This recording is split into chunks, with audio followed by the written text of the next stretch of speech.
I will freely admit that it has taken me a little bit of time to work out what Keir Starmer has been up to talking about the Ukraine war. It's always seemed very strange to me that we don't really have any troops to send to Ukraine. I mean, we've probably got a handful, I'd say a few thousand to send over there, if that. But the whole thing's been extremely perplexing to me. Why are they going on like this? Why is he making these statements in public? And why is he having these grand meetups with all of the other people from Europe? But I think we've got a couple of breadcrumbs to analyse here which may provide some answers.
Now, I will start by saying that I'm very, very grateful for the crew on that submarine, or boat, I believe as it's called in naval terms. They'd been out for 204 days, which is a very, very long time for anybody to spend in what is essentially a submerged piece of metal.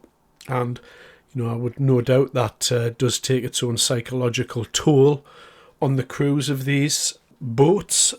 They are supposed to be out for 3 months at a time, and the reason why they're out for more than 3 months is because the 4 boats, submarines that we have, were only supposed to initially last for 25 years, and they haven't really been looked after by successive governments. And so, as you can see, although the submarine is operational, it had to stay out until the new one, or the one that was being brought into service, until that one was ready. So that's a little bit of a concern, and this may be known in naval circles. I got a lot of this information from quite an excellent little web page here called Navy Lookout. I will leave the link to the article in the description if you wanted to take a look at that website. It looks like a canny little website to me with lots of information on it. So again, thank you to the crew. And, the people keeping us safe. I'm very, very grateful for that. And then, inexorably, we move on to Keir Starmer with his binoculars in the distance and the sonar pinging away and the crowds of people welcoming everybody home, the homecoming. It's almost as if you're given a wartime preview there. Preview of war and what it'll be like, and Keir Starmer striding through the submarine, shirt sleeves rolled up, and sitting knowingly and looking at buttons of which he has no clue what they do, as some man explains to him. I'm sure it's a big moment in that gentleman's life, and that's fine, but as for these moments that Keir Starmer finds himself in, it's all very wartime leader-esque, and we're coming to expect this of Mr. Starmer recently. The more worrying aspect for me is this. He's just publicly visited a nuclear submarine. Now, the clue's in the title there. So what happens? These boats, they go out and they're out for ages and they really can launch their missiles independently. And those missiles can end human life on grand scales. And so I'm always very, very nervous when a politician starts talking about nuclear weapons or bringing it into the public consciousness. It worries me a lot when politicians talk about nuclear weapons, and it should worry you as well. Because when politicians are talking about nuclear weapons, what they're doing is they're playing a little game. They're saying to everyone out there, their enemies, the countries that don't like the United Kingdom, remember, we have nuclear weapons which can turn your continent into a desolate zone of rubble and death. And of course, should any missiles be launched, then they'll be launched back. So this in itself, this statement that Number 10 puts out, nuclear submarines, homecomings, lots of flags being waved, very, very, very curious. And then we move on to Emmanuel Macron. So let's move away from Keir Starmer and his nuclear submarine, and we'll move on to Emmanuel Macron.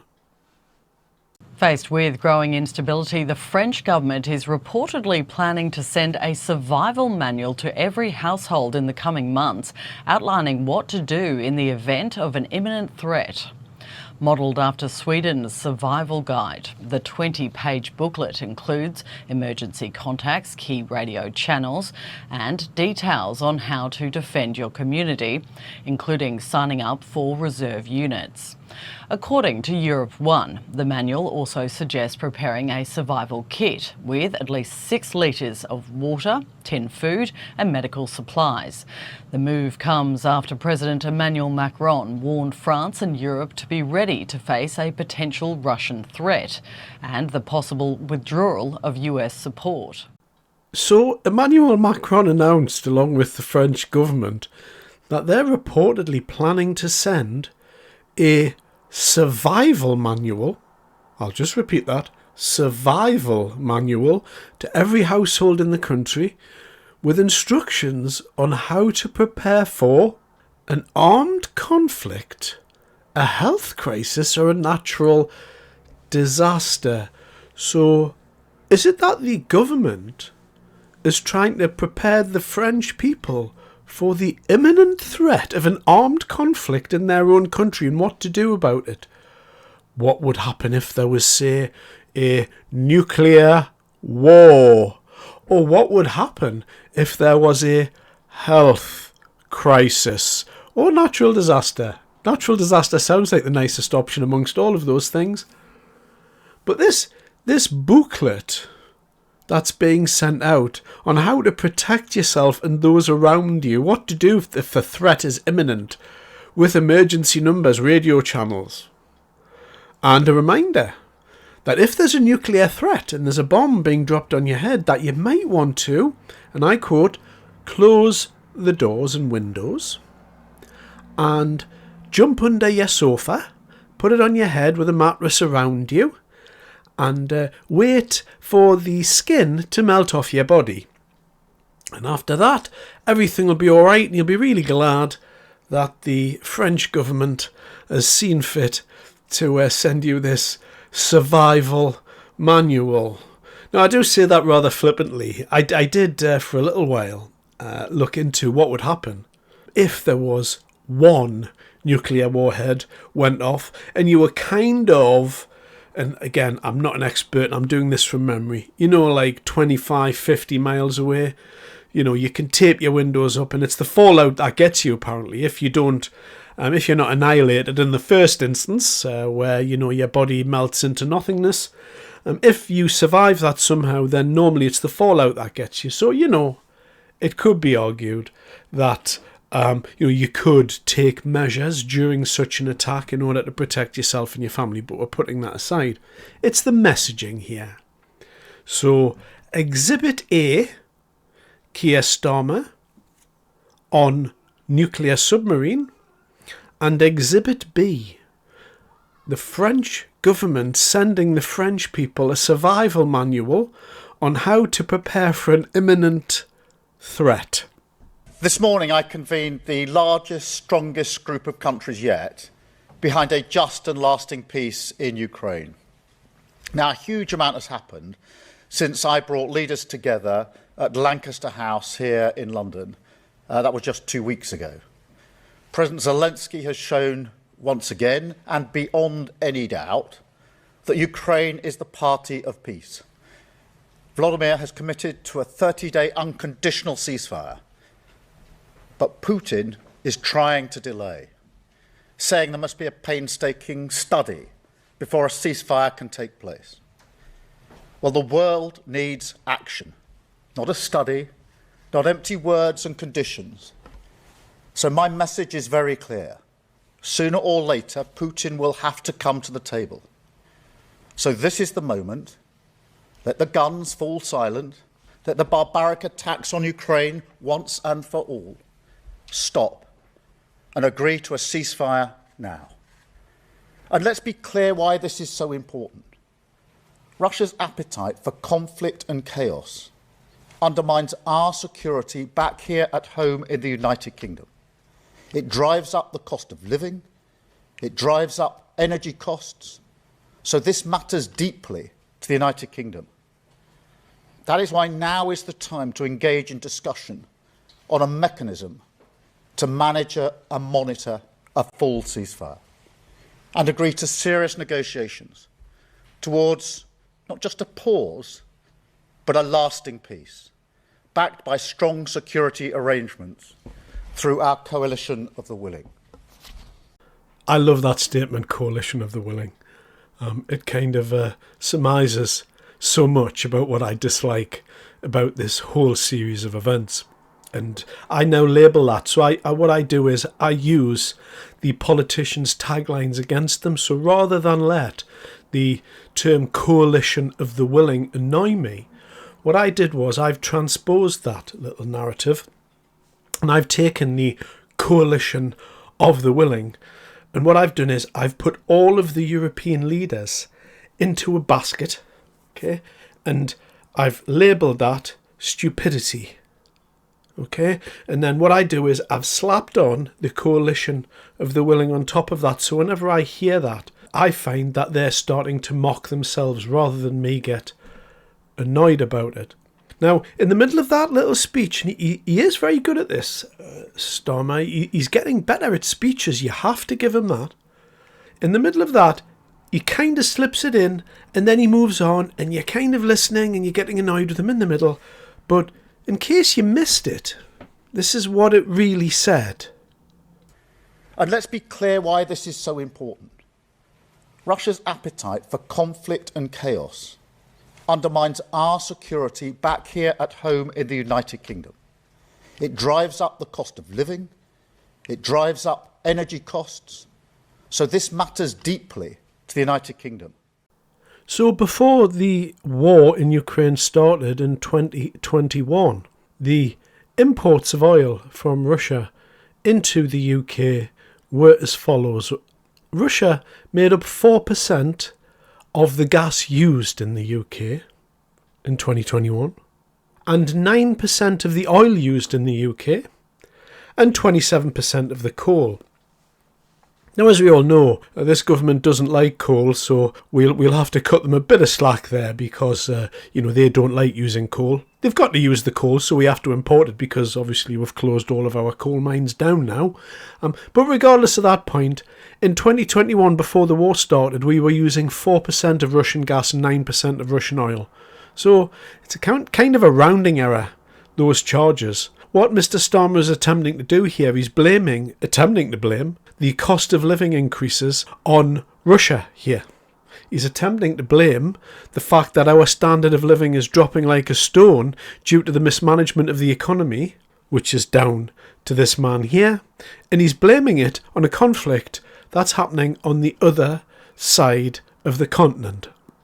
Now, in a previous video, I have covered whether I personally believe that our national security is a threat from the Russian bear, and my view on that is no, there's no threat, as he previously said.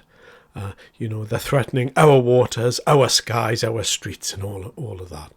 He seems to have eased off from that type of rhetoric, but he's still trying to fit this stuff in. And so what you've got there is the PM saying, oh, we need to get ready, the coalition of the willing, and we need to be thinking about what our next move is, but everyone needs to be aware that, this is pushing up our standard of living. And of course, we're going to forget about the fact that the Biden regime blew up the second pipeline that was going from Russia to Germany, which would have reduced European gas prices by a considerable amount. So, thanks for that, Sleepy Joe. Whilst he was enjoying his latest and bestest flavour of ice cream, he did take the time out to blow up, a multi-billion-dollar pipeline, which essentially tried to freeze to death a number of old people in Europe. But as long as Joe's all right now in his Dodge Charger, I'm sure he'll be all right in Scranton, where he's from. But in essence, the point I'm really making here is that Russian imports of energy did make up something. They were a small amount. And, that would have put those amounts up. But Russia has not caused a cost of living increase in this country. Successive governments have done that. So my third exhibit, Exhibit C for you today, is Keir Starmer blaming our cost of living crisis on Mother Russia. And finally on to the last exhibit, which is Emmanuel Macron. So what Emmanuel Macron has said is, and the EU, generally the EU High Command, is that Europe needs to be able to deter potential invaders by 2030. So in the next 5 years, they need to be able to deter invaders. It would seem to me that there's already been quite a few people invaded, but we'll put that aside for a moment here. And essentially what Macron has said is, we're going to exclude the UK from 150 billion and being worth of defence contract, and we're going to not allow the UK and Turkey to not be part of that agreement. Now, this is all a bit of a step down from Keir Starmer and Macron cuddling when they met up at Downing Street and grasping each other's forearms in true Roman centurion style. But now it seems that we're not to be part of that. Wait, there's a caveat. I think it's going to be all right, because what Macron said was, now, I'm not saying that you can't be part of this 150 billion security deal, but you might want to consider throwing something into the pot. So let's start with UK fishing rights.